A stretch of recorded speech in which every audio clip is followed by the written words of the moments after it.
Hello mate, and welcome to another exciting video talky thingy.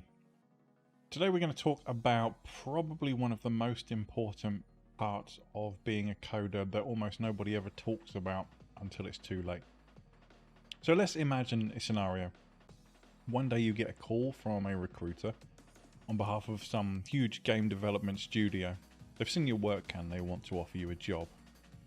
Now you think that you're not fully qualified, and a little bit of imposter syndrome kicks in, but of course you're going to take the job because this is a once in a lifetime opportunity. You get yourself ready, all excited, and you turn up on your first day and you're told that the person that you've replaced and the reason you were recruited in such a hurry was not so much of a team player and left with a bit of a cloud over them. They didn't leave you any handover notes obviously because they left rather rapidly.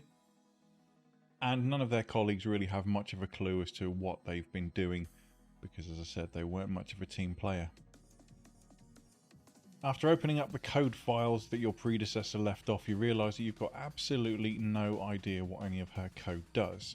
So you're going to have to open up the code for every single one of her classes and try to figure out what she's done from the implementation alone. The problem is that you've got deadlines to meet and they don't factor in the time that's going to require you to be able to decipher thousands of lines of code, or millions potentially. Now you're in a situation that could have been a dream job, and a huge chance to kickstart your game development career has turned into a nightmare that could end your career before it's even started.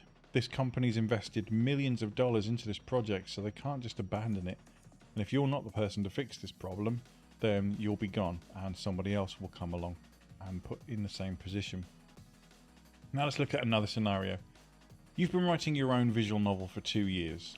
Over that time the project's grown significantly and you've added a ton of extra functionality. Mostly you've borrowed the code.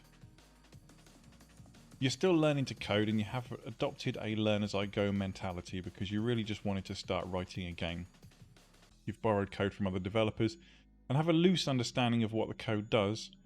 Due to circumstances beyond your control though, you have to take a break from coding for the better part of a year.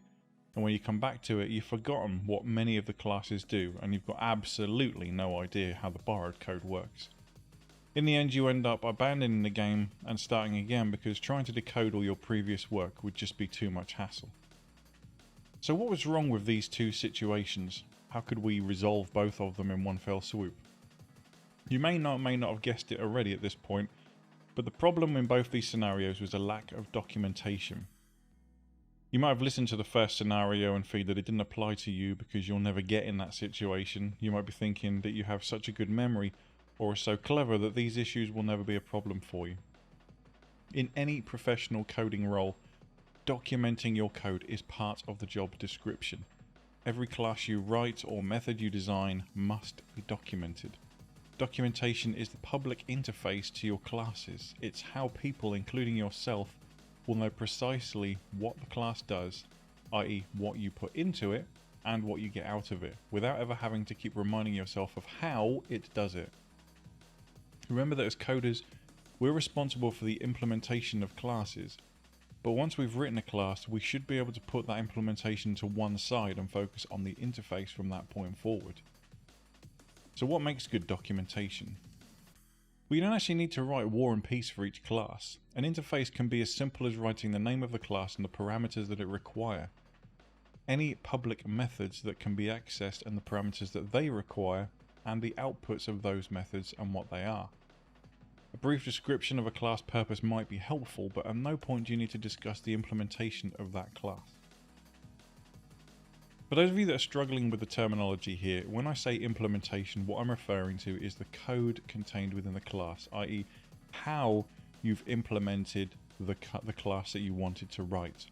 And when I say interface, I'm referring to the bits of your class that the public can see and use, whether that's the documentation or the public methods of that class. Documentation should be written alongside the class itself rather than afterwards. There's no right or wrong way to do it, but if you're interested in following best practice, you can easily go and have a look at the Java class library documentation and see how most classes that are frequently used in Java code are documented. If you follow the correct documentation process, You will never be in a situation where you don't understand how to use the classes, even if you've forgotten how you actually achieved the goal in the first place. Once you've actually written the code in your game or your app, the implementation of each individual class is less important, and you then take on more of a systems engineer role where you put together multiple classes and use them in the correct way that you get the app to perform the output that you want. Thanks very much for watching this one, guys. Another short one. I hope you found it informative. Let me know what you think in the comments below, and I will speak to you in the next one. But until then, you take damn good care of yourselves, alright? Bye bye.